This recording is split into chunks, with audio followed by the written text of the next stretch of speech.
Selamat pagi, kita kembali lanjutkan pelajaran kita pada hari ini tentang pembuahan pada tumbuhan berbiji, ya. Tumbuhan berbiji itu sendiri ada dua macam, ya. Biji tertutup dan biji terbuka. Hari ini kita akan mempelajari bagaimana proses pembuahan pada biji tertutup atau angiosperma, ya. Kompetensi dasar kita masih kompetensi dasar 32 mengenai sistem perkembangbiakan pada tumbuhan dan hewan.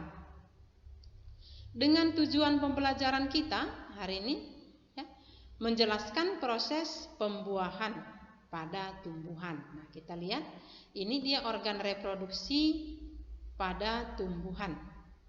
Ada putik dan ada kepala, ada benang sari, ya. Berikutnya kita lihat pembuahan pada tumbuhan berbiji tertutup atau angiosperma itu disebut pembuahan ganda. Kenapa disebut pembuahan ganda? Karena memang pembuahan ini terjadi 2 kali proses pembuahan. Yang pertama nanti ada peleburan inti generatif satu sperma dengan ovum yang akan menghasilkan zigot.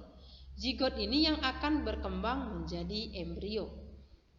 Yang kedua, terjadi peleburan inti generatif 2 sperma dengan inti kandung lembaga sekunder membentuk endosperma yang akan berfungsi menjadi cadangan makanan bagi embrio dalam pertumbuhannya. Nah, sekarang kita lihat apa itu inti generatif, ya? Apa itu endosperma dan apa itu zigot? Nah, kita lihat, ya. Ini ada dia organ reproduksi pada tumbuhan, ya. Yang warna hijau ini kita sebut dengan putik dan bagian-bagiannya, ya. Putik itu sendiri ada kepala putik, tangkai putik, dan ada bakal buah. Kemudian benang sari, ya. Benang sari itu ada tangkai sari, ada kepala sari. Ini kita lihat, ya. Ada kepala sari, ada tangkai sari. Di kepala sari inilah terdapat serbuk sari. Di dalam serbuk sari itu nanti terdapat sel-sel sperma. Nah, kita lihat, ya.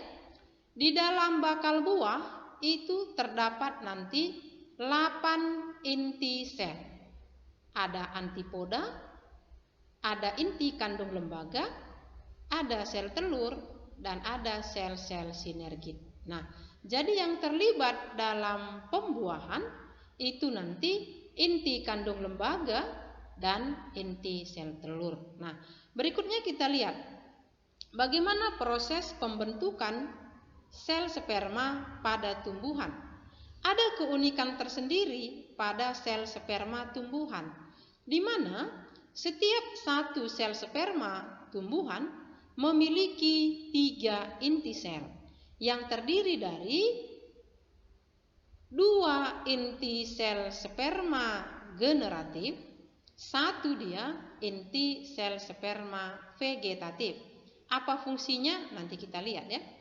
Yang pertama ada dia mikrosporosit, namanya sel induk serbuk sari, mengalami pembelahan meiosis pertama menghasilkan 2 sel dengan jumlah kromosom masing-masing sel separuh dari kromosom induk. Nah, jadi kalau kita lihat di atas dia 2N berpasangan, maka di bawah dia tidak berpasangan lagi, ya.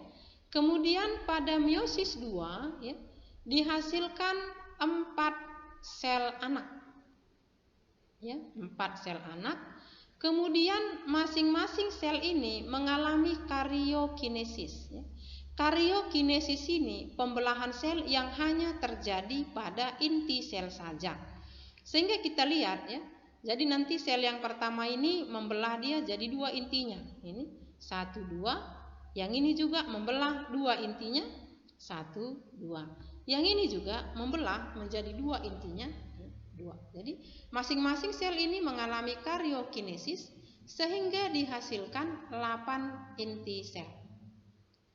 Kemudian selanjutnya diikuti dengan pembelahan sitoplasma.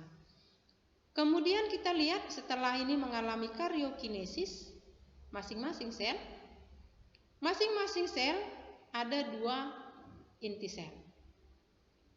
Satu inti sel generatif, satu dia inti sel saluran serbuk sari atau sering disebut ini dengan inti sel vegetatif. Kemudian inti sel generatif itu membelah kembali secara mitosis dari 1 menjadi 2 sel, sehingga kita lihat di sini dihasilkan 2 inti sel generatif dan 1 serbuk sari.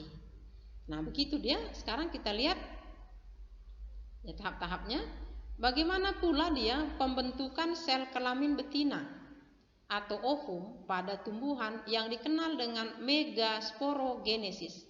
Kalau pembentukan sperma itu disebut dengan mikrosporogenesis. Nah, kita lihat ini diawali dengan sel indung telur disebut dengan megasporosit, mengalami meiosis menghasilkan 2 sel,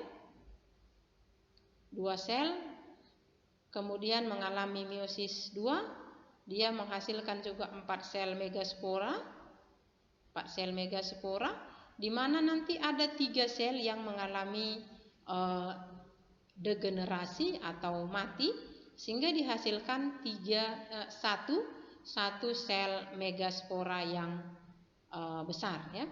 Kemudian sel ini akan mengalami degenerasi ya. Degenerasi tadi 3, kemudian ini akan mengalami pembelahan kembali secara meiosis, dihasilkan 2 sel. Yang 2 sel ini mengalami karyokinesis selama 3 kali berturut-turut. Ini karyokinesis 1 menjadi 2, 2 menjadi 4, 4 menjadi 8. Jadi dia mengalami karyokinesis selama 3 kali. Sehingga dihasilkan ada 8 sel di dalam kandung lembaga. Kita lihat, 1 dia sel telur diapit oleh ini namanya sel sinergit, yang di tengah-tengah namanya inti kandung lembaga, yang di atas ini namanya inti antipoda. Nah, dalam pembuahannya nanti ya kita lihat. Nah, dalam pembuahannya nanti ya kita lihat ini. Ini tadi dia serbuk sari ya, ini serbuk sari yang menghasilkan 3 inti sel. 1 sel nanti akan membentuk buluh serbuk sari, kemudian inti sel sperma 1 akan membuahi sel telur membentuk zigot, inti sel sperma 2 akan membuahi inti kandung lembaga membentuk endosperma, sehingga terbentuklah embrio. Nah, itulah kira-kira yang bisa Ibu jelaskan untuk saat ini. Semoga dapat bermanfaat untuk kita semua. Sekian dari Ibu, terima kasih.